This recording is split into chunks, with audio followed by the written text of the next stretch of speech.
के साथ हरूफ जुड़ने वाले हरूफ के बारे में बताएंगे। स्टार्ट करते हैं तोय से। तोय, उसके साथ अलिफ। पहले हम तोय बनाएंगे।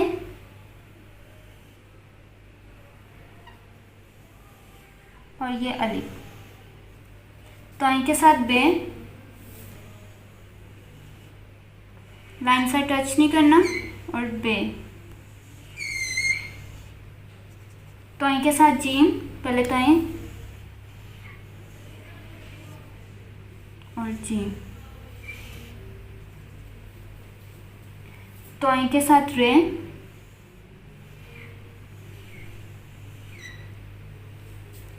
तोय के साथ सीन।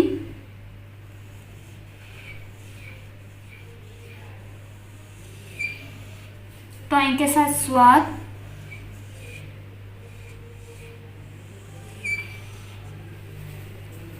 तोय के साथ आइन।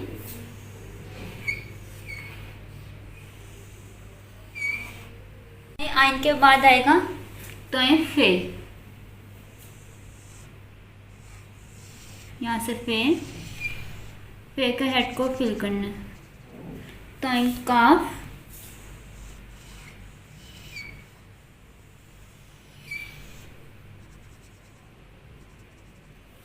तोय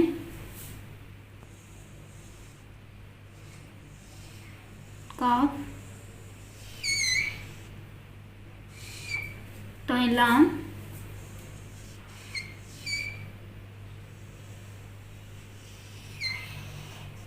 तोय मीम।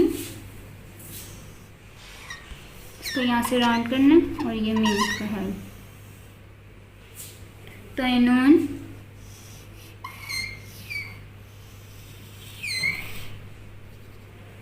तोय वाव।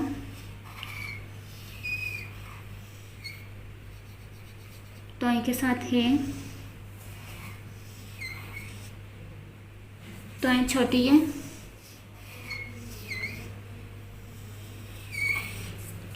तोय बड़ी है।